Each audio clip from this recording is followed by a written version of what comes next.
I'm excited to move us into the final portion of today's agenda and looking forward to this next conversation with our industry friends. And before we invite them up, it's my pleasure to introduce you all to CLTC's Executive Director, Ann Cleaveland, who will be facilitating today's conversation. Over to you, Ann. Thanks, Rachel. I just want to echo Rachel with a virtual round of applause and thanks to our presenters today. For me, this is always such a special event because it's an opportunity to get a sneak preview of sorts of works in progress. So really thanks to the presenters for sharing their early findings with the audience, all with a different angle into long-term security implications of AI and machine learning systems. And I hope folks in the audience made some useful connections today that you can follow up offline. We are now going to turn to another important lens on AI and machine learning. Folks in the audience who know us at CLTC know that we often describe security or cybersecurity as everything where humans and machines intersect, which is important enough to be called security.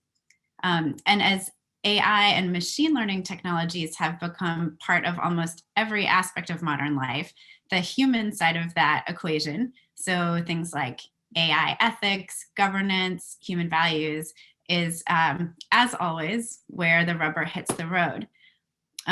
So it's my great pleasure that we have Priyanka Saxena from Deloitte and Rachel Azafrani from Microsoft joining us for a conversation about what they are seeing in the field on implementation and deployment of trustworthy AI. I think this is going to be a really fun and thought-provoking conversation. So without further ado, let me introduce them both to you. So Rachel Azafrani leads global public policy strategy for AI and IoT security at Microsoft as part of the digital diplomacy team. Rachel gives expert consultation to governments, international organizations, and publications such as The Economist to advance security, trust, and innovation in a complex global policy and regulatory environment. Prior to joining Microsoft, Rachel was a research associate at the Digital Ethics Lab of the Oxford Internet Institute, where she focused on AI and cybersecurity. And she has also worked in cyber and information operations at Black Horse Solutions, a small defense innovator. We're also delighted to have Priyanka Saxena, who is a senior leader for banking, payments, and fintech at Deloitte Consulting. She drove development of the go-to-market strategy for Deloitte's offering on ethics in AI called Trustworthy AI, a framework that helps organizations manage AI's unique risks. She also supported the launch of the Deloitte AI Institute earlier this year, which navigates the ecosystem to support the AI journey of Deloitte's marquee clients and help solve their most pressing AI challenges. Complementary to the focus on innovation in AI, Priyanka also develops strategy and drives execution for large business and technology transformations for Deloitte's premier financial services clients. So we're going to start with some prepared questions today and then move to Q&A. So folks, feel free, as you have throughout the event, to populate the Q&A. But Rachel and Priyanka, the way that governments, companies, and broader civil society implement principles of trustworthy AI today are going to have a profound impact on what the world looks like in the next decade. So this morning, we want to talk a little bit about both the industry and the government pieces of that equation. And I'll start with you, Rachel. You work on digital diplomacy, and you spend a lot of time thinking about international coordination for AI governance and impacts. So where do you see us being able to make the most progress in these forums right now? Thank you for the question, and thank you for the opportunity to share some thoughts here today from the perspective of a tech provider from industry. And I have to say that AI security research is going to be an absolutely pivotal component of implementing trustworthy AI, and I think will become increasingly visible to the public as well. So it's really, really exciting to see research in this area from an academic perspective as well. So I want to talk a little bit about, where there is a lot of regulatory activity, where policymakers are most interested right now. And I do want to call out the European Union as really being a primary driver and leader of the global regulatory space, and really making first moves in showing the world what areas of AI perhaps need some special policy and regulatory attention. And as we've seen over the last couple of years, many countries have adopted AI national strategies. They've adopted AI principles. For example, the OECD has come to conclusions on AI principles. There have been a number of other organizations that have created sets of principles for responsible and ethical and trustworthy AI. Many of them, share a lot of these values, but then the question is, how do we actually begin to operationalize these principles in legislation? So the EU is actually going to be, looking at a regulatory framework as soon as 2021 for AI, and they're really focusing on what they call high-risk applications of artificial intelligence. These are ones that really focus on safety, high issues of safety and security for people. I would say that is definitely a major target of regulators, and net new challenges of artificial intelligence, really trying to understand where new and special regulation might be necessary. We actually even saw this as early as in the GDPR, where the EU was looking at how automated decision making might need special protections and rules. So we will continue to see this from a regional point of view, with the EU really being a leader here. And I do think that increasingly we're going to see more activity trying to establish normative behavior among nation states for responsible development of use in AI, and also looking toward the end of 2021, where the group of governmental experts in the UN will make some recommendations and conclusions on a normative framework for lethal autonomous weapons. So that's all coming up in the next year. That's really interesting. And let me just build on that and ask you a quick follow-up question. We know that international cooperation bodies have often been dominated by advanced industrial countries, but AI is, of course, a global issue. What progress do you see being made in having the interests of the global South or other emerging markets represented? I do still think that there is a large gap in representation, not only among geographic representation. I think of differing economic capacity of nation states in these talks. I do think there is still a gap, and I think that is evidenced by certain new entities and partnerships and organizations that have really made leaps forward on adopting AI principles. For example, the OECD, like I mentioned, and also the new global partnership on AI, which was launched by France and Canada, again, similarly well-resourced and advanced countries. So I do think that there is a gap. However, there is some hope, and I do see some pivots toward the inclusion of AI in capacity building forums. So for example, the Internet Governance Forum, which is an entity that's affiliated with the United Nations. Over the next year, the UN Secretary General has actually, tried to say, we want to give the Internet Governance Forum more of a voice. We want to create an Internet Governance Forum Plus, and this has traditionally been an entity that has had a lot of capacity building focus, and they are looking closely at AI, and hopefully will continue to promote inclusivity and representation, although again, it is something that I do still think has quite a large gap that needs to be filled. Well, we will all never run out of work to do, that's for sure. Well, let me actually ask you, Priyanka, a similar question, but kind of looking at it through an industry lens. You work with global financial services firms, and every responsible major firm is thinking about AI ethics and how to put guardrails around some of these technologies. But in your view, what makes deployment for financial firms special? And how different is it really in different markets, if at all? Thanks, Anna, and thanks for inviting me on the panel. What I'm seeing in the market is, and you're right, AI is becoming extremely mainstream, but that also means that the challenges, ethical challenges that come with AI deployments is also coming front and center. And what I'm seeing is that a lot of the large financial services firms, and honestly, even other industries, they realize that this is something that needs to be taken care of. It is something that is front and center in their minds. So the problem of ethics in AI is very prevalent and is very understood. But what is being challenged at this point is how do we go about putting those guardrails? And what is a structure that would work for a company to actually implement guardrails around the ethical implementation of AI? And what I'm seeing in the market is EU, as Rachel mentioned, was definitely ahead of the curve compared to the other countries. I think they had some guidelines come out in 2019, mid 2019, and in the US, a lot of the regulation is been done by the private sector itself.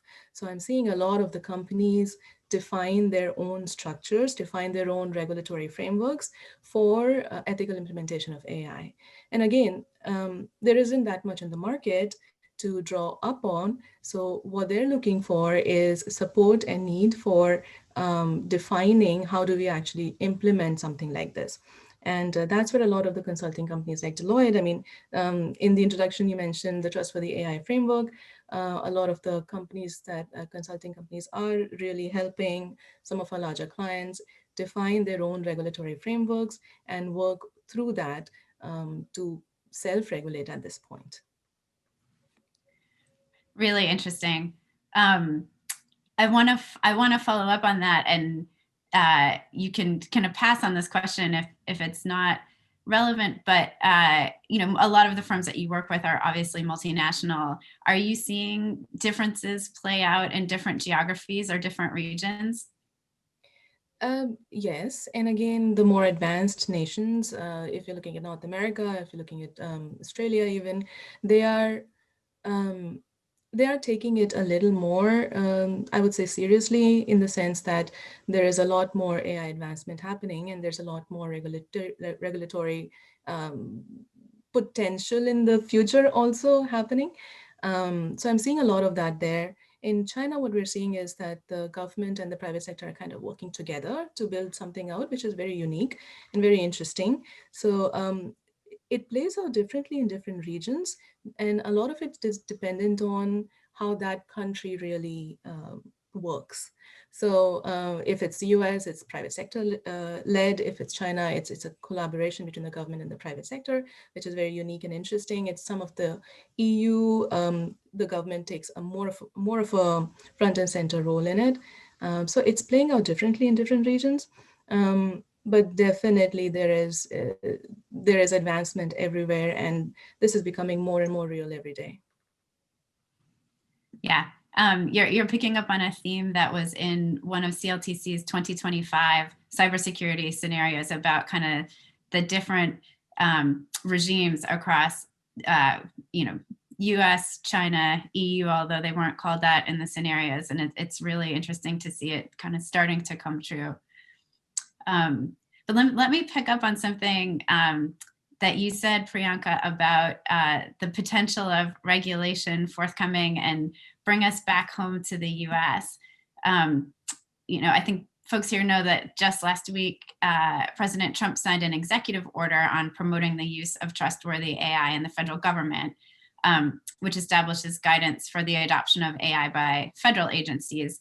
From where you sit, what do you think are the two most impactful actions the US federal government can take to promote trustworthy AI, both the human and the technical sides of that equation? And Rachel, I'll go back to you for a response to that first.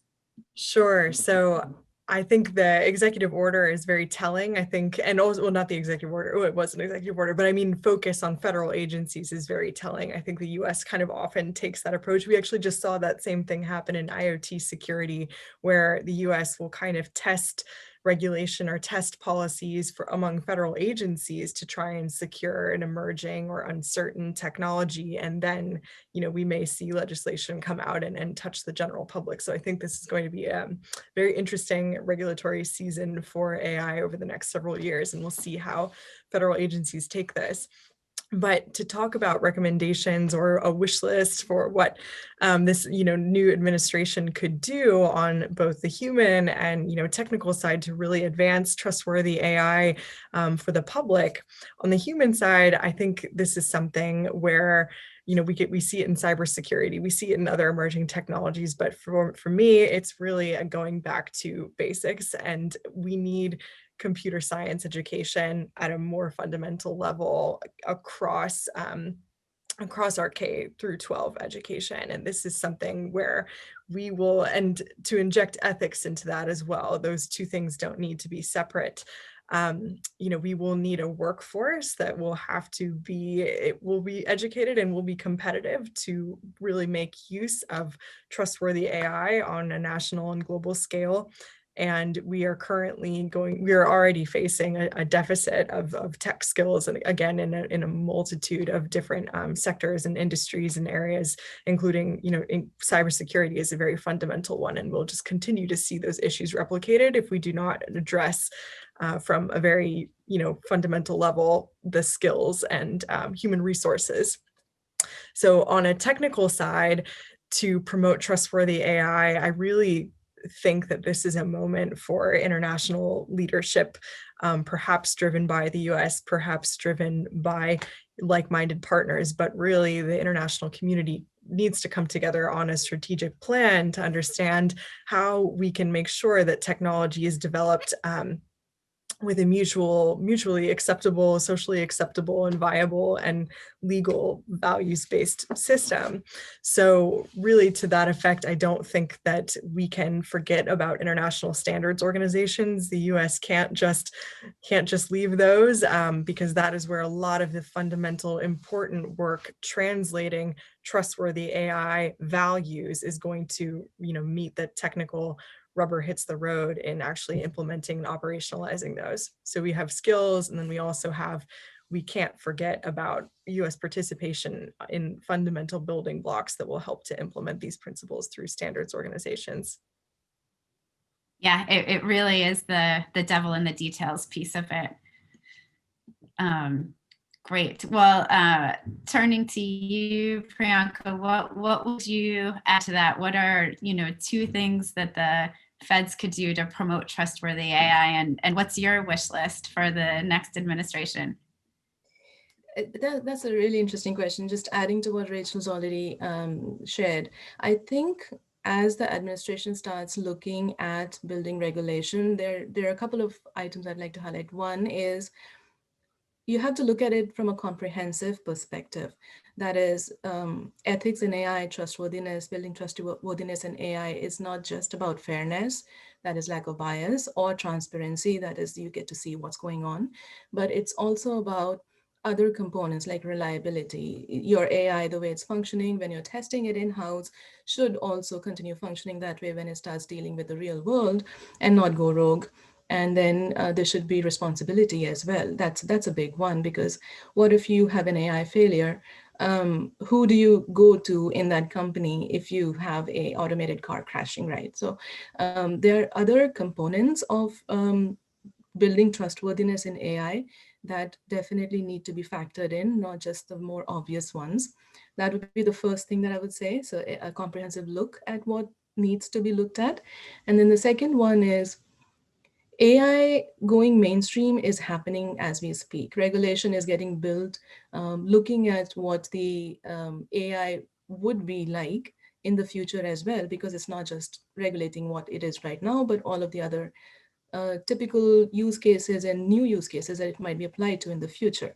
So the regulation needs to be specific enough to be followed directly, but also flexible enough to be adjusted as we get more and more AI cases out there in the market, and we listen and hear about new things happening and new security breaches, new other sort of incidents that happen.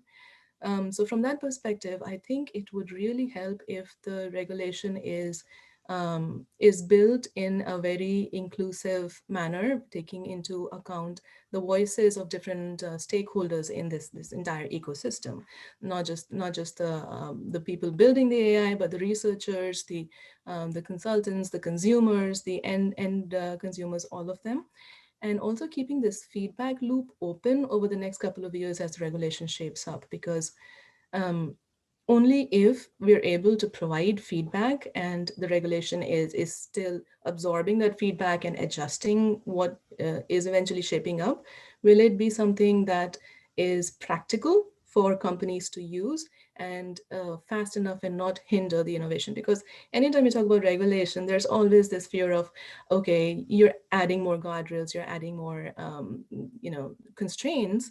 Is it going to hinder the innovation? So it needs to move along with the innovation on the same cycle and be open to adjusting as we grow forth. Yeah, it's really interesting, this concept that I think you're pointing to a little bit of almost just-in-time regulation, which is a very different kind of culture towards regulation than than we typically have. Yeah, really, really interesting. Or call it like a self-learning regulation. Yeah. Well, and I think something else you pointed to is really close to our hearts at CLTC, is this idea of who gets to participate in the building of AI, the deployment of AI, determining what is or isn't bias. Also something I think really important in what you just said.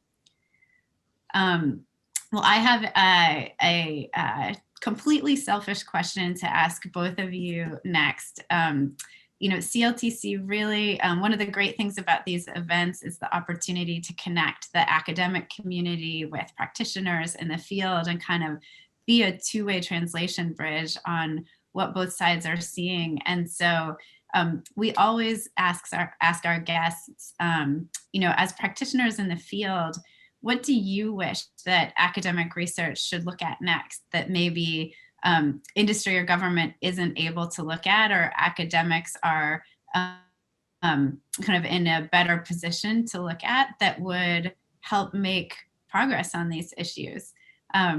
Rachel, I'll turn back to you first.